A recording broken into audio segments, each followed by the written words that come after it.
ભરૂચના શક્તિનાથ ખાતે ભાજપની ગૌરવ યાત્રાનું ભવ્યથી ભવ્ય સ્વાગત અને જનસભા યોજાઈ। ભરૂચના શક્તિનાથ ખાતે જાહેર સભામાં પરિવર્તિત થયેલી યાત્રામાં સંબોધન કરતા કેન્દ્રીય મંત્રી અજય મિશ્રાએ વિશાળ જનમેદનીને સંબોધતા જણાવ્યું કે ગુજરાત વિકાસનું મોડલ દેશના અન્ય રાજ્યોમાં પણ અપનાવી રહ્યા છે। તત્કાલીન મુખ્યમંત્રી અને હાલ દેશ તેમજ દુનિયામાં લોકચાહના મેળવનાર વડાપ્રધાન નરેન્દ્ર મોદીની રાહબરીમાં આજના ગુજરાતને ડબલ એન્જિનની સરકાર મળી છે। ભરૂચ જાહેર સભામાં પૂર્વ રાજ્યમંત્રી બચુભાઈ ખાબડ, પ્રદેશ મહામંત્રી પ્રદીપસિંહ વાઘેલા, સાંસદ મનસુખભાઈ વસાવા, જનક બગદાણાવાડા, ધારાસભ્ય દુષ્યંતભાઈ પટેલ, જિલ્લા પ્રમુખ મારુતિસિંહ અટુદરિયા, જિલ્લા પંચાયત પ્રમુખ અલ્પાબેન પટેલ, પાલિકા પ્રમુખ અમિત ચાવડા, મહામંત્રી નિરલ પટેલ, વિનોદ પટેલ, ફતેહસિંહ ગોહિલ, દિવેશ પટેલ, નિશાંત મોદી, શહેર પ્રમુખ પ્રકાશભાઈ પટેલ, રમેશ મિસ્ત્રી, દક્ષાબેન પટેલ, જિગ્નેશ મિસ્ત્રી, અનિલ રાણા, મહિલા મોરચાના જિલ્લાના પ્રમુખ કામિનીબેન પંચાલ, ફાલ્ગુનીબેન પટેલ સહિત આગેવાનો અને કાર્યકરો મોટી સંખ્યામાં ઉપસ્થિત રહ્યા હતા। હાસોટથી ભરૂચ સુધી યાત્રાનું લોકો દ્વારા ઠેર ઠેર ઉત્સાહપૂર્વક ભવ્ય સ્વાગત કરાયું હતું। મોડા પડે એનું પણ એક જ કારણ કે આ ગૌરવ યાત્રાને સુરતથી આવતા ઘણું મોડું થયું। ત્યાં પણ ઠેર ઠેર લોકો સ્વાગત માટે, જ્યાં સ્વાગત પોઈન્ટ નહોતા ત્યાં પણ લોકો સ્વાગત માટે ઊભા હતા। અને જ્યારે ભરૂચ જિલ્લામાં પ્રવેશી હાસોટ મુકામે ત્યાં પણ એટલી બધી જનમેદની અને જે પોઈન્ટ નહોતા ત્યાં પણ લોકો ઊભા હતા। અને માનનીય મંત્રીશ્રી સરળ સ્વભાવના રથ ઊભો રખાવે અને બધાનું અભિવાદન લે અને એના કારણે અમને થોડું મોડું થયું છે। છેલ્લે ગટકોલ સભામાં પણ ખૂબ લોકો આ દ્રશ્ય બતાવે છે કે આવનારી ભરૂચ જિલ્લાની 5 વિધાનસભા આપણે જીતવાના છે। મહાદેવની સાક્ષીમાં કહું છું હું કે ભરૂચ જિલ્લાની 5 વિધાનસભા આપણે જીતવાના છે। આપણે એટલા માટે વિશ્વાસથી કહીએ છીએ કે આપણી રાજ્ય સરકારે કરેલા કામો, કેન્દ્ર સરકારે રાષ્ટ્રહિતમાં કરેલા કામો, દેશની સુરક્ષા માટે સતત જજુમતા દેશના વડાપ્રધાન નરેન્દ્રભાઈ મોદીના કારણે આખું ગુજરાત ફરી પણ આપણે જીતવાના છે। કોઈ સંકટને સ્થાન નથી, જરા પણ કોઈ ડરવાની જરૂર નથી। આ જુઠ્ઠા લોકો ને મફતની આપવાની વાત કરનારા લોકોથી સાવધાન રહેજો એટલું જ મારે કહેવું છે। ગુજરાતમાં જો તમે જો ગુજરાતમાં કાયદોની વ્યવસ્થા સારી હોવાના કારણે ગુજરાતના વેપાર ઉદ્યોગ ખીલ્યા છે। આપણા ગુજરાતમાં ઉદ્યોગ આવે છે। ગુજરાતમાં ઉદ્યોગો આવવાના કારણે ગુજરાતીઓને સીધો ફાયદો થયો છે। ભરૂચ જિલ્લાની પણ વાત કરું તમે, પહેલા સમયમાં કેવા કરફ્યુ થતા હતા ખેડૂતો માટે। આ જુલ્મકારી સરકાર કોંગ્રેસની હતી, લાઠીચાર્જ થતા હતા, અત્યાચાર થતા હતા, આમ જનતા પર ત્રાહિમામ પોકારી ગઈ હતી, ગુંડાઓનું સામ્રાજ્ય હતું। આ ભરૂચ જિલ્લામાં કેવા લોકોનું રાજ હતું બધાને ખબર છે। જ્યારથી ગુજરાતમાં ભારતીય જનતા પાર્ટીનું શાસન આવ્યું, ગુજરાતમાં કાયદોનો વ્યવસ્થા બિલકુલ સુંદર, પ્રજાને અનુકૂળ એ રીતના ભરૂચ જિલ્લામાં પણ આજે એક સમય એવો હતો કે ડેડિયાપાડાથી અહીંયા ભરૂચ કે અંકલેશ્વર આવનાર વ્યક્તિ દિવસ ગુડી ગયા પછી અહીંયા આવી નતો શકતો। કેવા માફિયા લોકોનું રાજ હતું, ગુંડા લોકોનું રાજ હતું। ભારતીય જનતા પાર્ટીએ આ ગુંડાઓને અને માફિયાને ઠેકાણે પાડી દીધા છે। ભરૂચ જિલ્લામાં આપણે કાયદોનો વ્યવસ્થા સારી હોવાના કારણે આ ભરૂચ જિલ્લાનો જબરજસ્ત મોટો વિકાસ થયો છે। મને સમય બહુ ઓછો આપ્યો છે કારણ કે હજુ મારે પાલેજ જવાનું છે, પાલેજથી કરજણ પાદરા સુધી જવાનું છે અને 2-2.5 કલાક મોડા છે। પરંતુ ટૂંકમાં એટલું જ કહું કે ભારત સરકારની કામગીરી ત્યાં બધા વાકેફ છો। રામ મંદિર ભારતીય જનતા પાર્ટીના શાસનમાં, નરેન્દ્રભાઈ મોદીના શાસનમાં વર્ષો જૂનો પ્રશ્ન હતો, એ આપણે ઉકેલા છે। સુપ્રીમ કોર્ટના માધ્યમથી 370મી કલમ, 370મી કલમ, જ્યારે ટીચર વર્ગખંડમાં શિક્ષક આપણે દાખલા ગણાવતા હોય અને ડસ્ટરથી ખોટો દાખલો હોય અને એક ડસ્ટર મારતાની સાથે આખો દાખલો ભૂસી નાખે એક ડસ્ટર પર, એવી રીતના 370મી કલમ એક જ ઝાટકે આપણે કાઢી નાખીએ।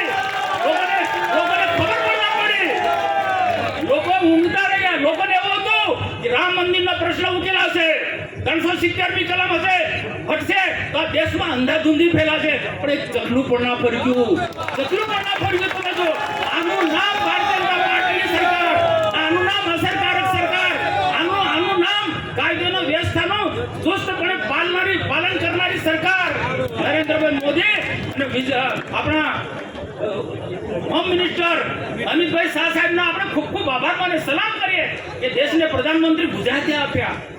ગૃહમંત્રી ગુજરાતે આપ્યા ને એવો સફળ રહ્યા છે એવી પાર્ટીના આપણે કાર્યકર્તા છે.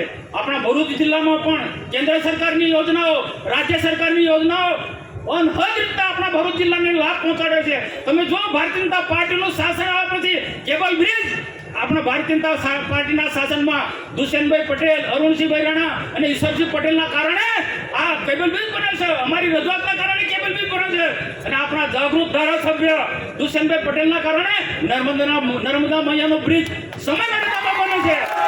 સમય મર્યાદામાં. એની સાથે જે પણ જરૂર જણાય એ રીતના ભરૂચ જિલ્લાને એક સમયમાં ભરૂચ જિલ્લાનું કેવું નામ હતું, ભાંગ્યું તો ભરૂચ કહેવાતું હતું, પણ આજે ભવ્ય ભરૂચમાં બનાવવાનું કામ દુષ્યંતભાઈ પટેલે કર્યું છે. એ આખે વર્ષની વાત છે. સરકારની અલગ યોજનાઓ આ વિસ્તારના ઉદ્યોગોમાં જે પણ આ સ્થાનિક લોકોને ફાયદો આપવાનું કામ અમે જિલ્લા સંકલનમાં રહી ને સરકારમાં રહી, રાજ્ય સરકારમાં રહી ને ભારત સરકારમાં રહી અને ભરૂચ જિલ્લાની જનતાને, ભરૂચ વિધાનસભામાં આવતાના બધા જ લોકોને ફાયદો આપવાનું કામ, સીધો લાભ આપવાનું કામ અમે દુષ્યંતભાઈ પટેલની સાથે અમે કર્યું છે. અને ખોટી વાતો તો પેલા કોંગ્રેસો કરે, આ પણ ટીકા ટિપ્પણી કરે. આપણા ભારતીય જનતા પાર્ટીના કાર્યકર્તા આપણા ધારાસભ્યની ટીકા ટિપ્પણી નહીં કરવી જોઈએ. મને ખબર છે કે ભારતીય જનતા પાર્ટીના ગુજરાતના એક ધારાસભ્ય આ પ્રજાને અસરકારક, આંખે વળગે એવા ગૌરવ અપાય એવા કામો કર્યા છે આપણા ધારાસભ્ય આપણી સરકારમાં. એના કારણે આ ગૌરવ યાત્રા લઈને નીકળ્યા છે. તો આપણા ધારાસભ્ય હોય, અરુણસિંહભાઈ હોય કે દુષ્યંતભાઈ હોય કે ઈશ્વરભાઈ પટેલે આપણે વિશ્વાસ અપાયો છે કે અમે કામો કરીને બતાવ્યા છે. સરકારની અલગ પ્રકારની યોજના, એ ગરીબ કલ્યાણ યોજના હોય, એ ખેડૂતોની યોજના હોય, જે શહેરી વિકાસની યોજના હોય, ગામડાને બેઠું કરનારી યોજના હોય, ઉદ્યોગોને લગતા પ્રશ્નો હોય, આ બધા જ પ્રશ્નો ઉકેલવાનું કામ કર્યું છે. અને જનતા સુધી જેના માટે યોજના બની છે, ગામડાને બેઠા કરવાનું કામ કર્યું છે, શહેરોને એક સુંદર શહેર બનાવવાનું કામ કર્યું છે. 50 વર્ષની અંદર કોંગ્રેસના શાસનની અંદર જે કામ નથી થયું એવા કામો આપણા ધારાસભ્યો કરીને બતાવે છે, દુષ્યંતભાઈ પટેલે કરીને બતાવે છે. આવનારા દિવસોમાં પણ ગુજરાતમાં ભારતીય જનતા પાર્ટીની સરકાર બનવાની છે. હું ફરીને કહું છું, મહાદેવના સાનિધ્યમાં રહીને કહું છું કે આ ફરી પણ ગુજરાતમાં ભારતીય જનતા પાર્ટીની સરકાર બનવાની છે. કોઈ ખોટા લોકો, જૂઠા લોકો, મફતનો આવનારા લોકો થી સાવધાન રહેજો. 5-10% મત કઈ પટાઈ ના જાય, ઠગી ના જાય, અંદર લડી ઝઘડાઓનું કામ ના કરે, એનાથી સાવધાન રહેજો. આપણી કેન્દ્રની સરકારે, નરેન્દ્રભાઈ મોદી સરકારે, ગુજરાતની સરકારે જે કામો કરે છે, પ્રભાવી કામો કરે છે, આપણા ધારાસભ્યોશ્રીએ જે પ્રભાવી કામો કરે છે, પ્રજાના સળગતા પ્રશ્નો ઉકેલવાનું કામ કરે છે, એની યાદ રાખજો. અને એ ચૂંટણી આવે ત્યારે આપણે સામેના લોકો, જે પણ લોકો હોય, બીટીપી વાળો હોય, કોંગ્રેસ વાળો હોય, આપના વાળો હોય, આ બધા જૂઠા લોકો, અલગતાવાદી લોકોને એમનું સ્થાન દેખાડવાનું છે. અને ગુજરાતની પ્રજા પર મને વિશ્વાસ છે કે ક્યારે પણ ત્રીજી પાર્ટી, થર્ડ પાર્ટી આ ગુજરાતમાં આવી જ નથી. હવે કોંગ્રેસ તો ચિત્રમાં જ નથી. મેદાન ખુલ્લું છે આપણા માટે. આપણા ધારાસભ્યોને આપણી 5 વિધાનસભા જીતવા માટે બહુ સરળતાથી જીતી જઈશું. ને નેટવર્ક આપણું સંગઠન એટલું બધું મજબૂત છે ભારતીય જનતા પાર્ટીનું, પેજ પ્રમુખ સુધી ગયા છે, એટલે કોઈ તાકાત નથી એવી કે આપણને કોઈ હરાવી શકે. તો આ પ્રસંગે સમય કરતા હું થોડો વધારે બોલું છું, મને ક્ષમા કરજો. સોને નમસ્કાર. ભારત माता की जय हिंद. की जरूरत होती है उसकी मदद करने के लिए तैयार खड़ा भारत है. वो अफगानिस्तान हो, श्रीलंका हो, यूक्रेन हो, जहाँ कहीं वैक्सीन देनी हो, 100 देशों को दवा देनी हो, हर जगह भारत. और भारत की संस्कृति के प्रति कोई हीन भावना हमारे प्रधानमंत्री में नहीं. हमारे प्रधानमंत्री अगर विदेश भी जाते हैं तो कह देते हैं कि मैं नवरात्र का व्रत हूँ, 9 दिन में केवल नींबू पानी पीते रहूंगा. ये कोई दूसरा नेता नहीं कह सकता था, क्योंकि उसको संस्कृति पर भरोसा नहीं था. ये हजारों साल पुराना देश, जिसकी समृद्ध संस्कृति, समृद्ध संस्कार, समृद्ध परंपराएं, समृद्ध ज्ञान, उसके नेता जाते थे तो हीन भावना से ग्रसित रहते. हमारे नेता ने सारी वंचनाओं को तोड़ दिया और आज देश को विश्व में एक ऐसे देश के रूप में स्थापित किया है जो एक आध्यात्मिक देश है, जो दूसरों के मन में सेवा के माध्यम से अपना स्थान बनाना चाहता है. हम ताकत के बल पर अपना स्थान नहीं बनाना चाहते और ये पूरी दुनिया ने समझ लिया.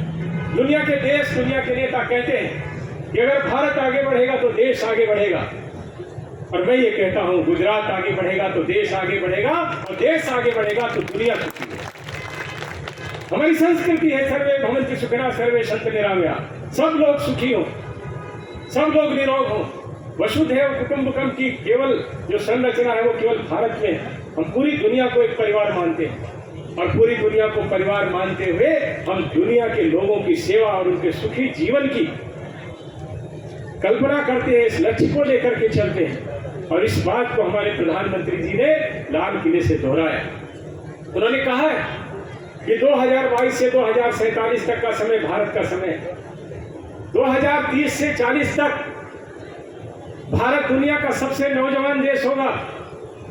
भारत के पास काम करने के बहुत सारे अवसर होंगे, लेकिन हमको अपनी क्षमता और योग्यता को विकसित करना है। हम उस क्षमता और योग्यता तक पहुंचे जिससे विश्व नागरिक के रूप में हमारी प्रामाणिकता हो, विश्व के सभी देश हाथों हाथ हमको ले। और ये अवसर अब आ गया है। हमने तो ये कहा है कि ये 25 साल भारत के हैं, लेकिन पूरी दुनिया ये मान रही है कि 25 साल नहीं, ये पूरी शताब्दी भारत की। और ये अवसर है, और इसीलिए मोदी जी ने कहा है सबका साथ सबका विकास के साथ। जब उन्होंने सबका विश्वास 2019 में जोड़ा था, अब जोड़ा है सबका प्रयास। अब सबके प्रयास की जरूरत है। और इस 25 साल में भारत को एक ऐसे राष्ट्र के रूप में स्थापित करना है जिसमें रहने वाले सब लोग सुखी हों, सबकी जरूरतें पूरी हों, सबके पास अच्छा जीवन जीने की सुविधाएं हों, सबके पास रोजगार हो, किसानों की अच्छी आमदनी हो, महिलाओं का सम्मान हो, बच्चों की शिक्षा की उचित व्यवस्था हो, देश की सीमाएं सुरक्षित हो, देश अपनी जरूरतों को पूरा करने के लिए आत्मनिर्भर हो और पूरी दुनिया भारत का सम्मान करे। और भारत एक ऐसा देश हो जो पूरी स्पष्टता के साथ अपनी बात को कह सके। आज भारत के ऊपर कोई देश हमारी अपनी नीतियों को लाद नहीं सकता। आज विदेशों की बात होती है तो हम दो टूक जवाब देते हैं। जहां रूस पे समर्थन करना होता है, विरोध करना होता है, हम करते। अमेरिका ने एक बार, अमेरिका के विदेश मंत्री ने, आप सबने पढ़ा होगा, उन्होंने कहा था जब अफगानिस्तान के साथ हमारा थोड़ा सा एक तनाव था, अमेरिका ने उसमें कोई भूमिका नहीं थी। जब यूक्रेन की बात आई तो अमेरिका ने हमारे विदेश मंत्री को कहा कि आपको रूस की आलोचना करनी चाहिए। हमारे विदेश मंत्री ने प्रधानमंत्री जी के नेतृत्व में, उनके मार्गदर्शन में स्पष्ट रूप से दुनिया में एक संदेश दिया कि भारत एक आजाद, सशक्त और समृद्ध देश है। हम अपनी विदेश नीति किसी के कहने पर नहीं चलाएंगे। अफगानिस्तान में जब हो रहा था तो आप सो रहे थे, अब यूक्रेन में हमसे बता रहे हैं हिंदुस्तान किसी के दबाव में आने वाला देश नहीं। आज ऐसी छवि हिंदुस्तान की बन गई है। इसमें प्रयास आपका होना है और ये प्रयास की शुरुआत आपको गुजरात की विधानसभा चुनाव से करनी है। इस चुनाव से एक बहुत बड़ा मैसेज जाने वाला है। भारी सफलता आपको मिल रही है। रिकॉर्ड मतों से, रिकॉर्ड सीटों के साथ आप गुजरात विधानसभा में भारतीय जनता पार्टी की सरकार बनाने जा रहे हैं।